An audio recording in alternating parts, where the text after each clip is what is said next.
اب بھائیو یاد رکھیں کہ حج اور قربانی یہ تو ذوالحجہ میں کلائمیکس ہے عبادت کا، لیکن یہ ذوالحجہ کا پہلا پورا عشرہ 10 تاریخ تک، اور اس کے بعد بھی 3 دن اور ایام تشریق 11 12 اور 13، یہ سارے کے سارے دن اللہ کے حضور بڑی فضیلت والے دن ہیں۔ چنانچہ صحیح بخاری میں حدیث ہے کہ آپ صلی اللہ علیہ وسلم نے فرمایا کہ باقی دنوں کی نسبت ان ذوالحجہ کے 10 دنوں میں کی گئی عبادت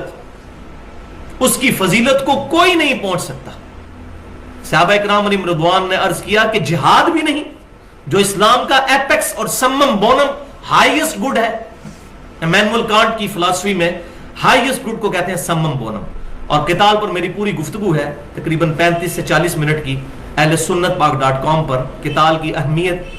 اور کلمہ گو اہل قبلہ مسلمانوں کی تکفیر کی مذمت، مسئلہ نمبر 25 کے نام سے، تو یہاں محل نہیں۔ تو صحابہ نے پوچھا جہاد کرنے سے بھی افضل ہے اس میں نیک عبادت اور نیکی کے کام کرنا؟ تو آپ صلی اللہ علیہ وسلم نے فرمایا کہ ہاں جہاد سے بھی افضل ہے، مگر یہ کہ کوئی شخص مال اور اپنی جان لے کر اللہ کی راہ میں نکلے اور نہ مال واپس آئے نہ اس کی جان واپس آئے، یعنی وہ شہید کر دیا جائے، تو ایسا شخص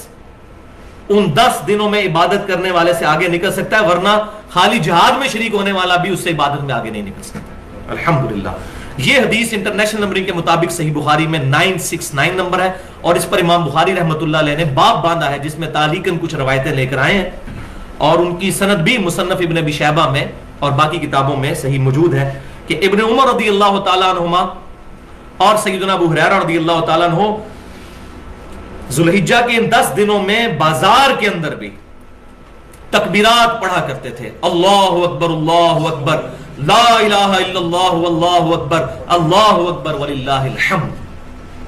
اور پھر امام بخاری لے کر آئے کہ امام محمد باقر رحمت اللہ علیہ جو سیدنا حسین رضی اللہ تعالیٰ عنہ کے پوتے ہیں، امام زین العابدین کے بیٹے، وہ نوافل نماز پڑھنے کے بعد بھی یہ تکبیرات پڑھا کرتے تھے۔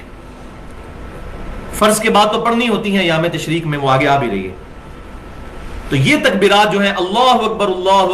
لا الہ الا اللہ واللہ اکبر وللہ الحمد، ان تکبیرات پر اہل سنت اور اہل تشیع کا اجماع ہے کہ یہی تکبیرات ہیں، اور اس کی تائید میں مسند امام احمد میں بھی یہی سی صحیح بخاری والی حدیث ہے کہ ان 10 دنوں میں اعمال کا ثواب جو ہے وہ جہاد سے بھی بڑھ جاتا ہے، اور 7 الفاظ ہیں کہ آپ صلی اللہ علیہ وسلم نے فرمایا کہ ان 10 دنوں میں کثرت کے ساتھ اللہ تعالیٰ کی تحلیل، تکبیر اور تحمید بیان کرو۔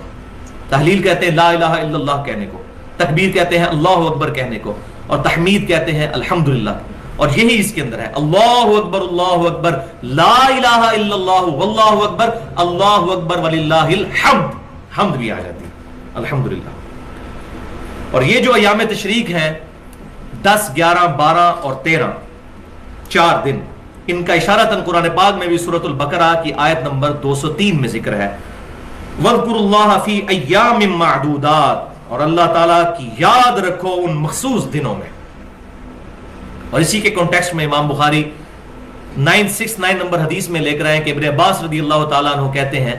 کہ ایام معدودات سے مراد ایام تشریق ہے۔